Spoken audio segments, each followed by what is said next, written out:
Karibu katika sehemu ya pili ya likapu yetu, likapu inayohusu maisha ya kijana aliyejiandikisha katika chuo cha wadada peke yake na bahati nzuri akabahatika kupata nafasi ya kusoma katika chuo hicho. Maisha yake yakawa magumu kweli kweli, kwani alipendwa na wadada chuo kizima. Sasa kama hujatazama sehemu ya kwanza, basi gusa hicho kipop up kinachotokeza juu mwa skrini mwako upande wa kulia. Ukikigusa hicho kitakurudisha moja kwa moja kuitazama sehemu ya kwanza, na mara baada ya hapo unaweza kuendelea nasi hapa tulipoishia. Okay, tunasonga mbele. Sehemu ya pili ya likapu yetu inapofungua ni kwamba inamuonesha mwamba mpya kabisa ambaye huyu alihamia katika chuo hiki. Yeye anaitwa Sun Hao. Kumbuka kwamba ni mtoto wa mama single parent, na huwa wakati mwingi anachukua majukumu ya kumsaidia mama yake, lakini mara baada ya kupata nafasi katika chuo ambacho anasoma watoto wa kike pekee, basi akamwahidi mama yake kuwa nyakati za jioni atakuwa akiendelea kumsaidia kazi katika kieneo chao ambacho anafanyia biashara. Akiwa chuo mwamba si mzembe, kwani anapenda watoto wa kike kweli kweli, na kila mahali alikuwa akiwapa hai tu na wao akimshobokea naye anarudishia. Sipati picha huyu mwamba maisha yake yatakuwaje hapa ndani. Kumbuka kwamba ni sehemu ya pili hii. Akiwa anaendelea kupita katika maeneo haya ya chuo, akamwona bibiye Fang Yu, na kwa mara ya kwanza akatokea kumpenda sana, lakini alipojaribu kumsalimia akijua kuwa atashobokewa, bidada Fang Yu hakuwa na time hiyo, kwani aliweza kumpiga mashoti moja ambayo mwamba akajikuta yuko ardhini. Licha kupigwa vibaya, mwamba akiwa ardhini aliapa kuwa atampata msichana huyu mlembo ambaye ametokea kuteka ufahamu wake. Upande wa pili, katika kampuni moja kubwa sana inayofahamika kama Fang, ni kampuni inayomilikiwa na babu yake na Fang Yu, yule ambaye anawapiga watu kule shuleni. Lakini hapa anaonekana dogo mmoja mdogo sana anayefahamika kama Fang Zhou. Huyu ni mjukuu wa mwisho kabisa wa mzee Fang, ambapo ameaminiwa na kuweza kusimamia kampuni hii kwa sababu ana akili sana na ni genius katika masuala ya mahesabu. Sasa wakati huu akiwa anatoka ofisini,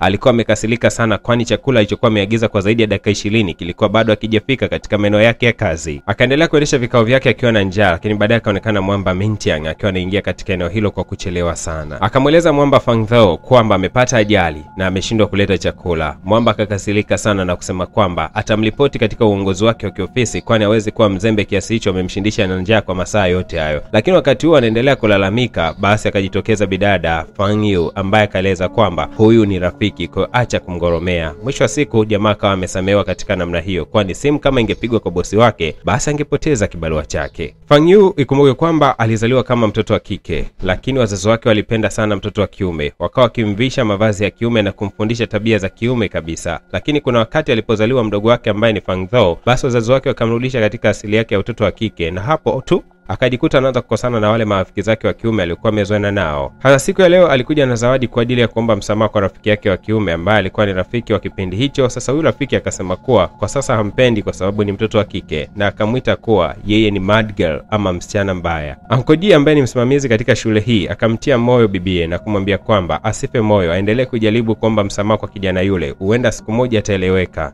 Akatabasamu na kuchukua ule mdoli wa Uncle Ji, lakini bahati mbaya ni kwamba aliporudi nyumbani babu yake akamwona na ule mdoli, akamnyang'anya na kumwambia kuwa kama mtoto wa kike mtu mzima bana, acha kuwa kama mtoto. Akautupa ule mdoli. Haya yote anayakumbuka akiwa katika maeneo ya makaburi. Wakati huo Mintiang akaonekana pia naye akija kuleta shada katika kaburi ya baba yake, kwani baba yake alifariki kitambo kirefu na mama yake aliwatoroka wangalikuwa ni wadogo. Leo bana lile tukio la mtaani, kesi ni kubwa sana huko ofisini. Mwamba analalamika kweli kweli, kwa nini mlienda kufanya vurugu mtaani na kuwapiga watu? Basi Mwamba akasema kwamba makosa yote ni ya kwangu, mimi ndiye niliyefanya tukio hili. Wasichana hao wakashangazwa sana na moyo wa ajabu aliokuwa nao mwamba Mintiang na kusema kuwa huyu ni mwanaume wa kipekee. Lakini mwalimu bado akamfuata Mr. Mintiang na kumwambia kuwa wewe sio uliyekosea, ni hawa wakina dada ndio waliokosea, kwa sababu hawa ndio wenyeji katika shule, walipaswa kuelekeza sheria, kwa hawa ndio wakosaji. Lakini bado Mintiang akazidi kusema kwamba yeye ndiye mkosaji, kitu ambacho kasababisha wasichana hawa kuvutiwa naye sana kwa tabia yake hiyo pole na ukarimu. Siku ya leo tunaonyeshwa mshiriki mpya kabisa kutoka chuo kingine. Huyu anafahamika kama Guan, ni rahisi wa chuo hicho akiwa kama mwanafunzi wa boxing. Sasa siku ya leo alikuja akatembelewa na mgeni kutokea katika kile chuo ambacho anasoma mwamba Mintiang.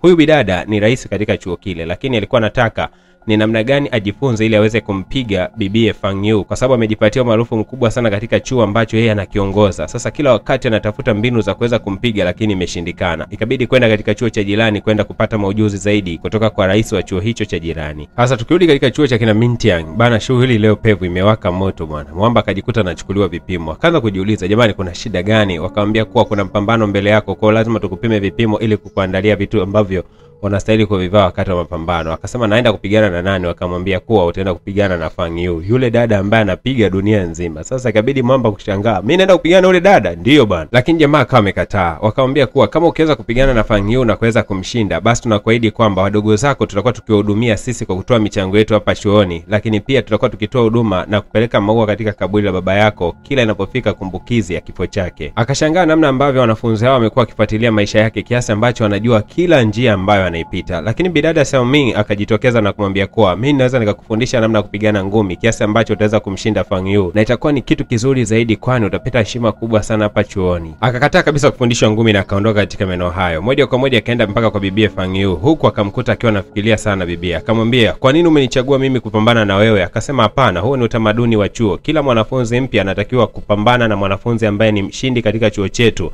mwanafunzi anayetandika mkono kisawa sawa. Na wewe umepangiwa na mimi na unatakiwa kunishinda au ushindwe." Mintiang aliposikia habari ya kupambana na champion wa chuo, basi alijisikia vibaya sana na akaahidi kuwa kama wakiendelea kumlazimisha basi ataacha chuo kabisa. Fang Yu akamweleza Xiaomi kuwa Mintiang amesema ataacha chuo endapo akaendelea kulazimishwa kupigana naye. Hivyo akafikiria na kwenda kumomba msamaha ama kutafuta namna nzuri ya kumuelezea juu ya mpambano ambao utakwenda kujili mbele yao. Lakini walipofika katika huu mgawa unaofahamika kama KFC, walishangaa kuona kuwa eti Mintiang aliacha kazi siku za hivi karibuni mara baada ya kuchelewesha kupeleka chakula katika hoteli aliyokuwa ameagizwa. Fang Yu alipoyasikia hayo akahuzunika sana, kwani anakumbuka oda ya mwisho ilikuwa ni kumpelekea mdogo wake chakula na ndiko ambako majanga yote yaliweza kutokea. Akaamini kwamba familia yao ndio sababu ya Mwamba kuacha kazi katika eneo hili la mgahawa. Suhan akiwa ni mwanafunzi anayeshobokewa sana katika maeneo haya ya chuo, leo alishangazwa na kuona kuwa kuna mwanafunzi mwingine wa kiume alikuwa anaingia katika maeneo haya. Kumbe huyu mwanafunzi alikuja kuchallenge katika chuo hiki. Basi akawa anashangaa nini kinachoendelea. Kuna mwanafunzi mwenzake akawa anamwambia kuwa hapa wanakuja wanafunzi wageni na kuja kuchallenge na wanafunzi wa hapa. Kwa hiyo leo kuna mshindano bana. Suhan alipoona Mwamba anashobokewa sana, akasema na mimi nahitaji pia kuingia katika mipambano. Basi akaambiwa ni vyema ukaandaa ambulance mapema, kwani ukiingia katika mpambano kuna uwezekano ukayapoteza maisha yako ama kuingia katika hali mbaya zaidi kiafya. Huyu mwanafunzi mgeni katika hii shule hakuja katika mwaliko rasmi. Hivyo basi kuna bidada mmoja akajitokeza na kusema kwamba Mintiang ndiye aliyekuwa amepangiwa kupambana na Fang Yu, hivyo hakuna atatakiwa kupambana naye kabla ya kupewa mwaliko rasmi. Bibi Fang Yu alikuwa katika duka la baiskeli, lakini upande wa pili tunaonyeshwa Mwamba Mintiang akiwa anahangaika na baiskeli yake kwani iliweza kuharibiwa na wale majambazi waliokuwa wamemvamia njiani. Basi bidada anatafuta baiskeli nzuri ambayo inaweza kumfaa Mwamba, kwani ameweza kuambiwa kuwa jamaa ameacha kazi na hana maisha kabisa. Moja kwa moja akaenda kwa Mr. Wang na huku akaanza kutoa malalamiko yake kwa kusema kwamba anahitaji kuhamishwa katika chuo hichi kwani hawezi kupambana na Fang Yu wala mwanafunzi mwingine yeyote. Hakuja kwa ajili ya hayo bali kujisomea. Lakini akaambiwa na Mr. Wang kwamba ni utamaduni wa chuo, hivyo unapaswa kupambana ama kujifunza zaidi namna ya kupambana ili uendelee kubakia katika chuo chetu. Alafu ni rahisi tu. Nitakutafutia mwalimu mzuri sana wa mapambano ambaye atahakikisha kwamba unampiga kila mwanafunzi katika chuo hiki. Na ni sehemu ya michezo. Sawa mwanangu? Tulia basi, tulia katika chuo hiki. Mintiang hakuwa na namna yoyote ile, ikabidi kukubaliana na mwalimu kwa sababu amemwambia kuwa anapaswa kuwa mvumilivu na iko siku atakuja kupambana, lakini kwanza anatakiwa kuingia katika madarasa ya ngumi na kujifunza vizuri. Jamaa hakuwa na namna yoyote isipokuwa kukubali. Sasa bado story yetu ni mbichi na bado tunaona kuna kama